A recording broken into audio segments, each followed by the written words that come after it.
Қайырлы күн достар. Бүгін мен сіздермен бірге өте жұмсақ пирогты дайындайтын боламыз. Бұл пирогты дайындау үшін өте аз уақыт кетеді.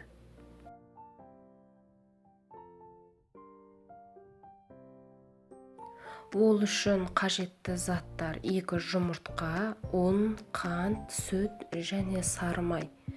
Ең алдымен таза ыдысқа 2 жұмыртқаны шағып, оның үстіне қантты салып араластырамыз.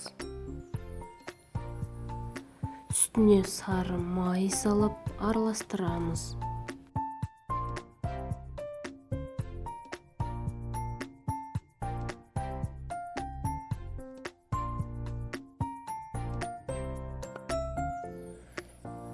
Сүт құямыз.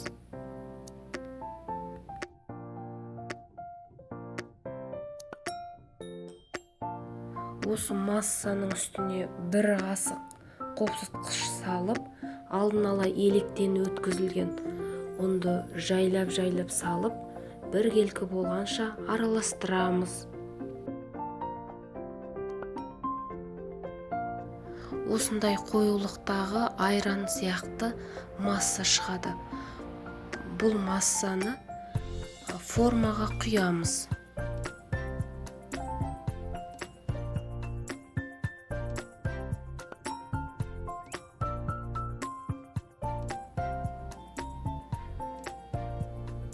Барлығын құйып болғаннан кейін арнайы лопатканың көмегімен пирогымызды тегістеп шығарамыз. Осымен пирогымыз дайын, өте жұмсақ, ауызда ериді. Менімен болғандарыңызға рахмет. Міндетті түрде дайындап көріңіздер.